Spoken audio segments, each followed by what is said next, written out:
এর থেকে একটা ভালো অপশন আমার কাছে আছে। মানে আমি যদি অ্যাজ এ কাস্টমার হিসেবে, অ্যাজ এ ইউজার হিসেবে এই ফোনটি পারচেস করি, তো অন্যান্য ব্র্যান্ডের দিকে আমার দিকে মানে সিম্ফনি এটার দিকে আমার একটু নজর বেশি থাকবে। ভাই খাতা কলমের হিসাব বাদ দিয়ে বাস্তবিক জীবনে একটু ফিরে আসি।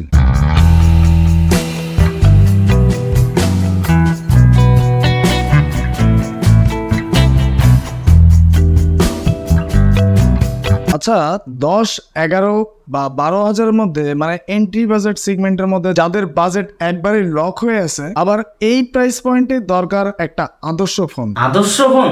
হ্যাঁ আদর্শ ফোন। আর একটা আদর্শ ফোন বলতে বুঝি আমরা সুন্দর ডিজাইন হওয়া লাগবে, এন্ড অবশ্যই ভালো একটা ব্যাটারি লাইফ থাকতে হবে, এন্ড প্রয়োজনীয় যেটা মানে সেকেন্ডারি একটা noise cancellation mic must, 500 cutout display, decent performance. Hello everyone, hope you guys are doing well. আমি হাসিব আছি আপনাদের সাথে, এন্ড এই পুরো ভিডিওতে এই ফোনটির বাইং এক্সপিরিয়েন্স আমি আরো এক্সট্রিম লেভেলে নিয়ে যেতে সাহায্য করব। এন্ড আমাদের আজকের gadget sponsor Alif telecom, and তাদের শপে এই ধরনের আরো স্মার্ট অ্যাক্সেসরিজ কিন্তু অ্যাভেলেবেল। সো আলিফ টেলিকম থেকে কোন প্রোডাক্ট পারচেস করার সময় কিন্তু আমার ভিডিও রেফার করলে পেয়ে যাবেন মিনিমাম একটা ডিসকাউন্ট। ওয়েল, আসল রহস্যে যা যায়, ইনোভা 30 কিন্তু মারাত্মক লেভেলের সুন্দর, যেটা দেখতেই পাচ্ছেন। বুঝতেই পারতেছেন ডিজাইনের রহস্যটা কোথায়। অ্যাপেলের মতো দেখতে অনেকটাই, মানে ওই যে 13 প্রো বা 14 প্রো বা এই ধরনের আর কি সিমিলার টাইপের ডিজাইন ব্যাকশেল। মানে এই সময়টাতে এসে কিন্তু এই ডিজাইনটা এক প্রকার একটা মানে ট্রেন্ডের ক্ষেত্রে বলা যায়, মানে ট্রেন্ড হিসেবে চালু হয়ে গেছে। তবে ভাই খারাপ না, এটার ডিজাইন বেশ সুন্দরই আছে। আমাদের স্টুডিওতে থাকা এই ইউনিটটির কালার হচ্ছে মিরর হোয়াইট, তবে এটা রিফ্লেকটিভ গ্রিন, স্পেক গ্রিন নামক এই দুইটি কালার ভ্যারিয়েন্ট পেয়ে যাবেন। তবে পার্সোনালি আমার কাছে এই কালারটাই কিন্তু বেশি ভালো লাগছে। দেখতে সাদা, তবে সচোখে বা আলোতে এটাকে কিন্তু বেশ ভালোভাবে রিফ্লেক্ট করতে দেখেছি। মানে বেশিরভাগ সময় গোলাপি বা একটু ব্লুইশ টাইপের একটা লুক দিতে পারে। নিচের দিকে প্রয়োজনীয় পোর্টস এন্ড স্পেক সবগুলোই দেওয়া আছে। ফিঙ্গারপ্রিন্ট সেন্সর দিয়ে আনলকের সময় time duration fast and smooth ছিল। Speaker sound quality as usual ডিসেন্টই ছিল, তবে কিন্তু এটাতে ডুয়েল স্পিকার থাকলে কিন্তু আর একটু বেটার এক্সপিরিয়েন্স পাওয়া যেত। তবে আহামরি লেভেলের যে সাউন্ড কোয়ালিটি আবার তেমনটাও না, মানে চলে আর কি, মানে চলে যাবে। তবে ভাই এই 12,000 প্রাইস পয়েন্টে খুবই ইউজফুল জিনিস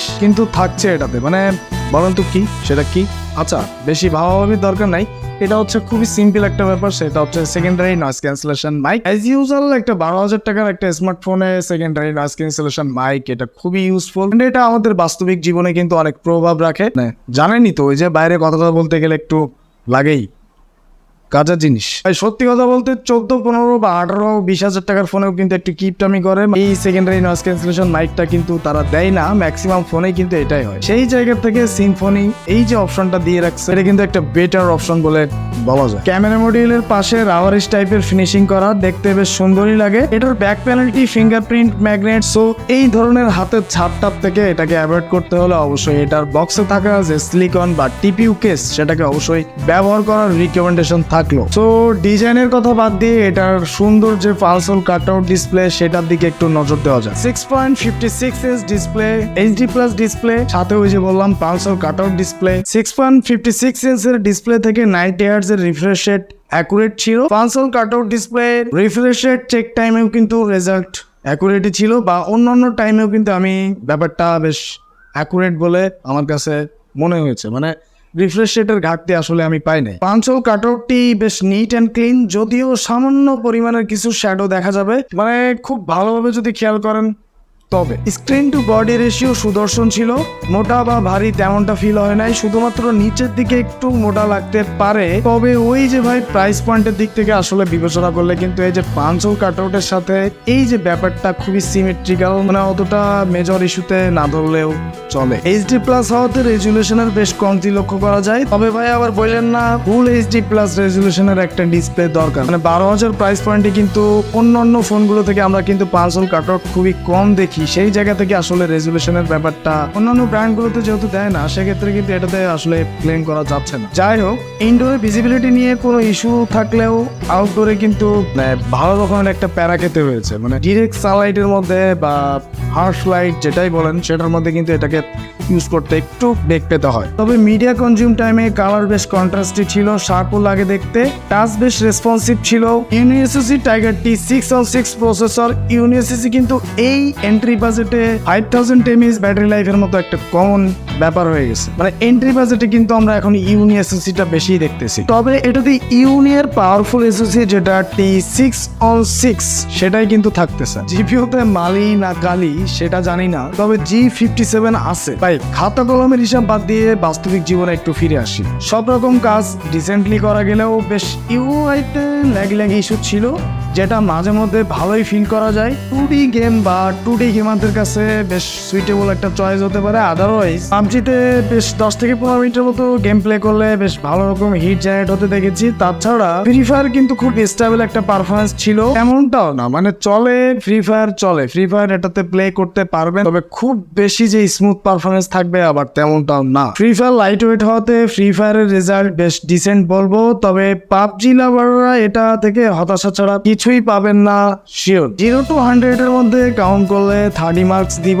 দিন শেষে ভাই এটা কোনো গেমিং চিপসেটের ফোন না, তবে ডে টু ডে লাইফে বেসিক কাজ করে মাল্টিটাস্ক রেজাল্ট ডিসেন্ট ছিল। তো চলেন এটার ক্যামেরা এন্ড ব্যাটারি নিয়ে এটার উপসাগর টেনে তোলা যায়। 5000 mAh ব্যাটারি, নতুন করে কিছুই বলার নেই, একদিন বেশ ভালোভাবে ব্যাটারি লাইফ দিবে। তবে ভাই ভালো লাগছে এটার 18 ওয়াটের একটা ফাস্ট চার্জার কিন্তু এটার বক্স কন্টেন্ট থেকে পেয়ে যাবেন, যেটার রেজাল্টও কিন্তু এটার মানে প্রাইস পয়েন্ট একটা বেস্ট কম্বো বলাই যায়। বাই দ্য ওয়ে এটার 128 ভেরিয়েন্টের মার্কেট প্রাইস কিন্তু 11,699, 128 ভেরিয়েন্ট 12,699। তো 1000 এক্সট্রা বাজেট থাকলে কিন্তু আমার রিকমেন্ডেশন থাকবে অবশ্যই 128টা পারচেস করার। এটার মেইন ক্যামেরাতে 108 মেগাপিক্সেল f2.0, 2 মেগাপিক্সেল দেন 2 মেগাপিক্সেল আরো একটা সেন্সর। সেলফিতে 8 megapixel f2.0। By the way এটার বোথ ক্যামেরা দিয়ে কিন্তু হাইয়েস্ট 1080p 30fps দিয়ে ভিডিও রেকর্ড করা যাবে। মোটামুটি স্টেবল রেখে রেকর্ড করতে পারলে একটা কাজ চালানোর মতো আউটপুট এটা থেকে নেওয়া সম্ভব। তবে মোটমাট কথা একটা অ্যাভারেজ টাইপের একটা এন্ট্রি বাজেট সেগমেন্টের ফোন হিসেবে অ্যাজ ইউজুয়াল সেই টাইপের একটা আউটপুট থাকবে। ভাই সব হিসাব নিকাশ বাদ দিয়ে এটার মেইন ক্যামেরাতে যে 108 মেগাপিক্সেল সেটা দিয়ে তোলা ছবিগুলো কিন্তু আমার কাছে খুব একটা খারাপ লাগে নাই, আবার আহামরি লেভেলের কিছু তেমনটাও না। তবে সিম্ফনি আমার মতো স্ট্রাগল করতেছে একটা ভালো আউটপুট দেওয়ার। মানে সিম্ফনি কিন্তু ডে বাই ডে নতুনত্বের সাথে কিন্তু আমাদের কাছে ভ্যালু ফর মানি সেই জায়গা থেকে একটা বিশ্বাসের জায়গা দখল করে নেওয়ার চেষ্টা করতেছে। 108 দিয়ে তোলা ছবিতে ডিটেল বেশ ভালো ছিল, তবে কিছু কিছু ছবিতে স্যাচুরেশনের মাত্রা বেশি, মানে আমার কাছে একটু বেশি মনে হচ্ছে। কন্ট্রাস্টও বেশি লাগে। লেভেল ঠিকঠাক থাকলে 12,000 প্রাইস পয়েন্টে আমার মনে হয় না এর থেকে একটা ভালো অপশন আমার কাছে আছে। মানে আমি যদি অ্যাজ এ কাস্টমার হিসেবে অ্যাজ এ ইউজার হিসেবে এই ফোনটি পারচেস করি, তো অন্যান্য ব্র্যান্ডের দিকে আমার দিকে মানে সিম্ফনি এটার দিকে আমার একটু নজর বেশি থাকবে, কারণ এটার স্পেক ভালো, এটার ডিজাইন ভালো, ক্যামেরা, একটা 500 কাটআউট ডিসপ্লে, 8/128, 12,000 প্রাইস পয়েন্টে, এটা তো আসলেই ভালো লাগার একটা ব্যাপার। বা নাইট মোডে অ্যাভারেজ টাইপের আউটপুট ছিল, তবে ভালো পরিমাণে নয়েজও লক্ষ্য করা যায়। সেলফিতে সন্তোষজনক রেজাল্ট ছিল। ছবির মধ্যে স্যাচুরেশনের নড়বড়ে অবস্থা, সফট টোন দেয় কিছুটা, তবে চুলের এরিয়াগুলো ফাঁকাশে করে তোলে। ন্যাচারাল টোন দিলে কিন্তু অবশ্যই ভালো লাগতো ব্যাপারটা। ওভারঅল একটা ফাইনাল ক্যালকুলেশনে আসা যাক। সুন্দর ডিজাইনের সাথে অ্যাভারেজ টাইপের display, camera, performance, battery life ও 18 ওয়াটের ফাস্ট চার্জারের এই যে কম্বোটা, এটা কিন্তু 12,000 প্রাইস পয়েন্টে রিকমেন্ডেশন করা যায়। তো সব মিলে ডিজাইনটা কিন্তু ভালো। 12,000 প্রাইস পয়েন্ট ওভারঅল যাদের অ্যাটলিস্ট লক হয়ে আছে, মানে 12,000-এর মধ্যে ব্র্যান্ডের দিকে না থাকে, ভালো স্পেকের দিকে যাদের একটু বেশি নজর, তারা কিন্তু অবশ্যই সিম্ফনি ইনোভা 30-কে একটা ফার্স্ট চয়েসের কাতারে রাখতে পারেন। তার মেইন রিজন হচ্ছে এটাতে কিন্তু বেশ মানে এটার ডিজাইনটা গর্জিয়াস, বিল্ড কোয়ালিটি আমার কাছে ভালো লাগছে। ওভারঅল 500 কাটআউট ডিসপ্লে, এই প্রাইস পয়েন্টে অন্যান্য ব্র্যান্ডের ফোনগুলো কিন্তু এত হাই কিছু স্পেক কভার করতে পারবে না। সো সেই জায়গা থেকে হিসাব করলে কিন্তু এটা একটা বেস্ট অপশন হিসেবে রাখা যায়। তো এই ছিল ইনোভা 30 নিয়ে যত কথা। ভিডিওটি এখানে শেষ হচ্ছে। অ্যান্ড এই ভিডিওটা আপনার কাছে কেমন লাগছে, ফোনটি আপনার কাছে কেমন লাগবে, আর আপনি এই ভিডিও থেকে কেমন ইনফরমেশন পাইছেন, সব মিলায় কমেন্ট বক্স থেকে একটু ছোট্ট করে ঘুরে আসবেন। অ্যান্ড অবশ্যই আমাদের চ্যানেলের একজন সদস্য হয়ে আমাদের চ্যানেলটা সাবস্ক্রাইব করে বেল বাটন বাজিয়ে দিয়ে আমাদেরকে উৎসাহ দিয়ে যাবেন। আল্লাহ হাফেজ, বাই বাই, সবাই ভালো থাকবেন, খুব খুব বেশি ভালো থাকবেন।